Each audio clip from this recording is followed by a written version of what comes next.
Ya, baik kepada ketua kelasnya, mohon di absen teman-temannya, tulis namanya yang tidak hadir, alfa, izin, atau yang lain sebagainya. Bentar di store kepada saya ya. Baik, adapun tema pembelajaran kita pada hari ini yaitu menyelesaikan masalah dengan bermusyawarah. Sebagaimana kita ketahui dalam Quran Surah Al-Imran ayat 159, ya, mohon kepada adik-adik sekalian untuk mengikuti saya dengan membaca Quran Surah Al-Imran ini. Baik, Pak. A'udzubillahi minasyaitonirrajim. Bismillahirrahmanirrahim. Fabima rahmatin minallahi linta lahum walau kunta faddan ghalidhal qalbi lanfaddu min hawlik fa'fu anhum wastaghfir lahum wasyawirhum fil amri fa idza azamta fatawakkal 'alallahi innallaha yuhibbul mutawakkilin. Ya, sebelum kita melanjutkan ayat dari Quran Surah Al-Imran ayat 159, siswa sekalian coba perhatikan di situ di atas ada gambar. Coba. Di situ gambarnya apa yang dia lakukan? Orang yang sedang melakukan musyawarah. Oke. Nah, di situ gambar tersebut memiliki kaitan keras dengan Quran Surah Al-Imran tersebut. Sebagaimana dari kosakata Quran Surah Al-Imran itu ada 12. Yang pertama yaitu min hauli, dari sisimu atau sekelilingmu. Kan di situ kan memiliki sekeliling, di gambar tersebut ada orang di sekelilingnya yang sedang bermusyawarah. Yang kedua itu fa'fu, maka maafkanlah. Dan yang ketiga yaitu syawirhum, yang artinya bermusyawarahlah dengan mereka. Dan yang keempat yaitu azamta, yang artinya membulatkan tekad. Dan yang keenam yaitu fatawakkal, yaitu bertawakal kepada Allah. Dan yang ketujuh rahmatin, yang artinya rahmat Allah. Dan yang kedelapan linta, yang artinya berlaku lemah lembut. Dan yang ke-11 yaitu yang ke-10 maaf, dan yang ke-10 itu fazon, yang artinya sikap keras. Dan yang ke-11 golizol kolbi, yang artinya berhati keras. Dan yang terakhir yaitu al-faddu, yang artinya menjauh atau lari. Ya, baik anak-anak, itulah tadi kosakata yang berada pada Quran Surah Al-Imran ayat 159. Ada 12 ya. Mohon ini diperhatikan atau dihafal-hafal, minggu depan saya akan tanyakan. Nah, adapun terjemahan dari Quran Surah Al-Imran ayat 159 tersebut, simak baik-baik. Saya akan bacakan. Yang artinya maka disebabkan rahmat Allah dari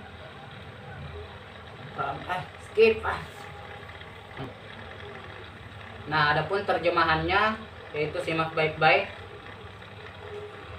Maka disebabkan rahmat dari Allah Subhanahu wa taala, berlaku lemah lembutlah terhadap mereka sekiranya kamu bersikap keras lagi berhati keras. Tentulah mereka menjauhkan diri dari sekelilingmu. Karena itu memaafkanlah mereka, mohonkanlah ampun bagi mereka, dan bermusyawarahlah dengan mereka dalam urusan itu. Kemudian apabila kamu telah membulatkan tekad, maka bertawakallah kepada Allah. Sesungguhnya Allah menyukai orang-orang yang bertawakal kepadanya. Ya, baiklah anak-anak, di situ coba dibuka halaman 119. Di situ ada penjelasan dari Quran Surah Al-Imran. Nah, penjelasannya itu ayat ini diturunkan setelah perang Uhud. Maksudnya perang Uhud termasuk adalah salah satu perang yang memberikan kesan mendalam, bisa dibilang sangat menyakitkan bagi Nabi Muhammad SAW, karena sikap para sahabatnya dan umatnya yang tidak mengikuti arahan-arahan apa yang diberikan kepada baginda Nabiullah Muhammad SAW, sehingga mengalami banyak kerugian pada perang Uhud tersebut. Nah, ada beberapa masalah pada saat perang Uhud. Yang pertama itu masalah ketika Rasulullah SAW berpendapat untuk bertahan diri di dalam kota Madinah, akan tetapi para sahabat banyak yang berkeinginan untuk berperang di luar kota Madinah. Nah, masalah yang kedua yaitu yang muncul di dalam perjalanan menuju Uhud. Abdullah bin Ubay bin Salul melakukan pengembosan kekuatan kepada umat Islam. Nah, pada akhirnya sepertiga kekuatan pasukan mundur dari peperangan. Dan masalah yang ketiga yaitu munculnya dari pemanah yang dari mereka tidak mengindahkan perintah Nabi Muhammad SAW dan turun dari bukit, sehingga Nabi dan pasukannya terluka setelah mengalami kekalahan.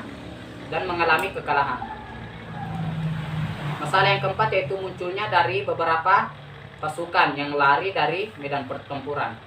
Nah, di sini kita perlu garis bawahi mengapa para sahabat atau para pejuang-pejuang tersebut lari atau mengundurkan diri pada saat perang Uhud tersebut. Karena pada perang Uhud tersebut ada seorang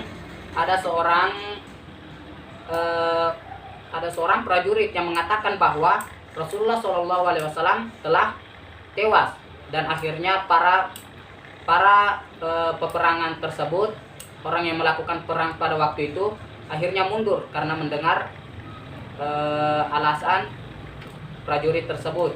Maka Rasulullah SAW pada saat itu mengalami kekalahan yang sangat besar dan banyak kerugian pada saat perang Uhud tersebut. Nah, peristiwa-peristiwa macam ini tentunya memberikan kesan yang menyakitkan di dalam diri Rasulullah SAW. Tetapi tabiat beliau yang sangat pemaaf, lemah lembut, dan kasih sayang terhadap makhluknya, dan mengalahkan itu semua. Maksudnya yaitu mengalahkan itu semua, Rasulullah SAW bisa menahan dirinya pada saat perang Uhud tersebut. Karena pada saat perang Uhud tersebut itu banyak yang menyakiti hati Rasulullah SAW. Akan tetapi Rasulullah SAW mengalahkan sifat-sifat yang dapat membuatnya itu akan kalah untuk peperangan selanjutnya. Selain itu, ayat ini juga merupakan landasan bagi praktek dakwah yang rahmatan lil alamin, yaitu dakwah yang harus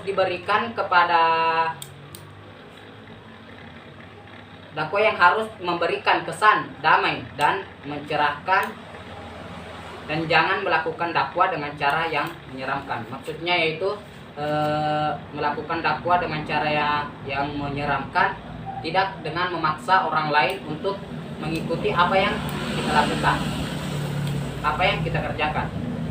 Nah, pada saat itu Rasulullah SAW mendapatkan perlakuan yang sangat menyakitkan dari kaumnya.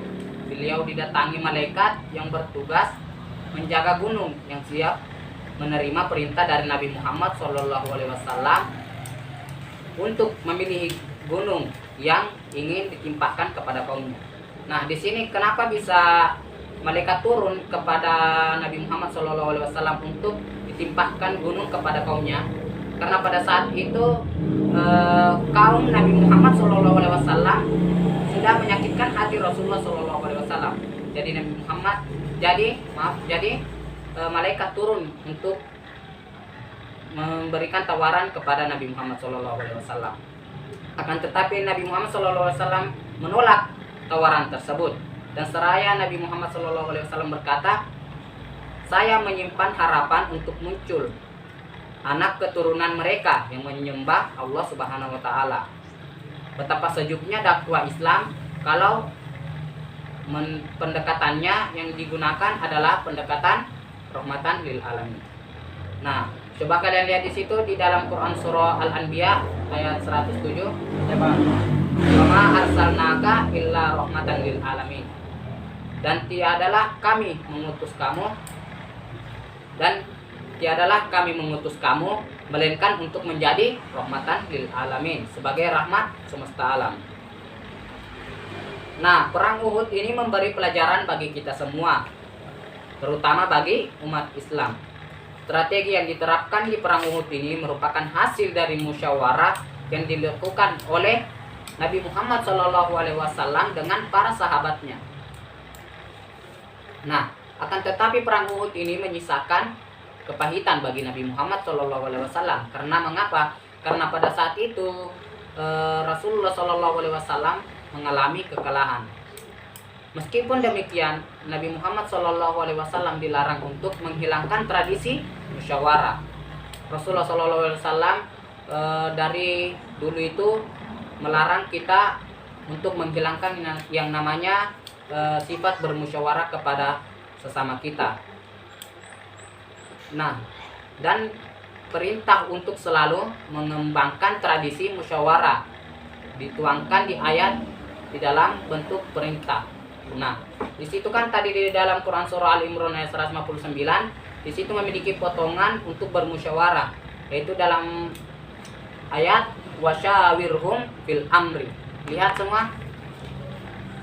Ya, dan artinya bermusyawarahlah dengan mereka dalam urusan itu. Maka setelah perang Uhud ini, umat Islam selalu meraih kemenangan besar di dalam dakwahnya. Nah, kemenangan pertama setelah Uhud adalah perang Ahzab.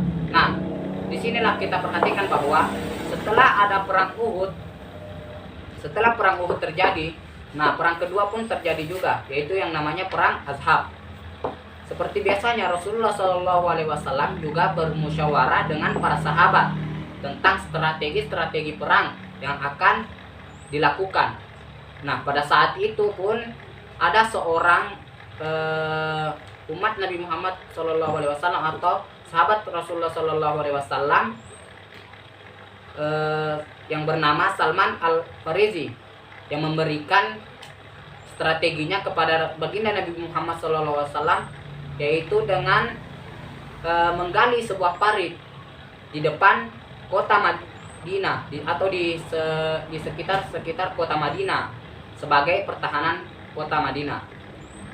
Dan begitu selanjutnya Rasulullah SAW selalu mengajak para sahabatnya untuk bermusyawarah dalam menghadapi masalah.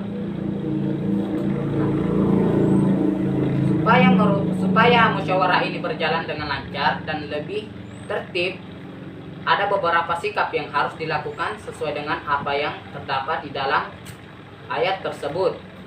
Yang pertama yaitu musyawarah harus dilakukan dengan sikap yang lemah lembut.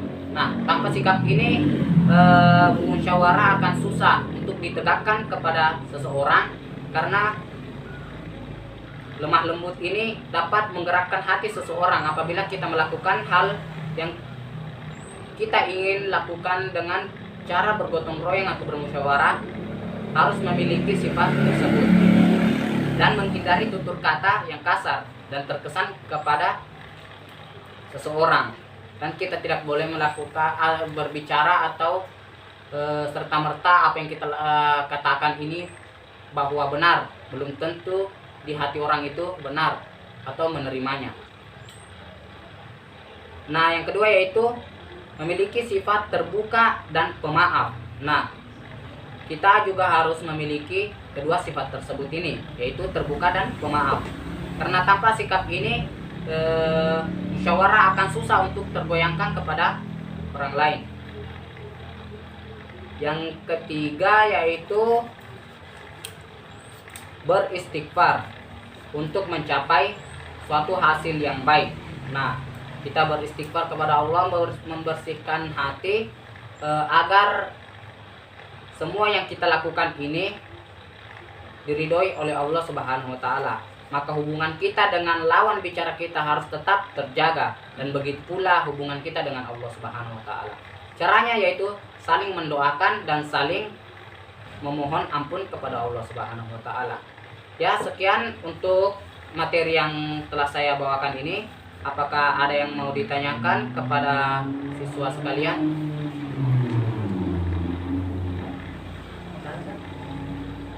Oh, kalau sudah paham semua, sudah? Sudah, Pak. Oke. Baik, kalau sudah paham, terima kasih.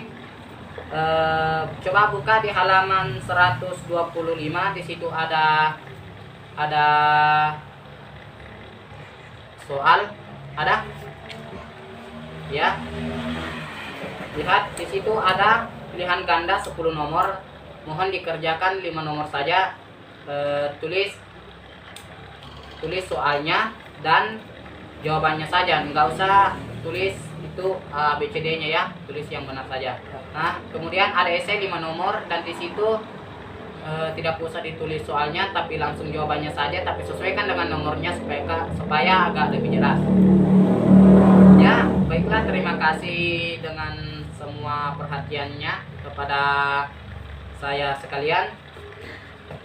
Dan sebelum kita menutup materi ini, coba ketua kelasnya tadi yang hadir, kertasnya coba. Oke, terima kasih. Ya, sekian. Marilah kita membaca hamdalah. Alhamdulillahirobbilalamin. Assalamualaikum warahmatullahi wabarakatuh.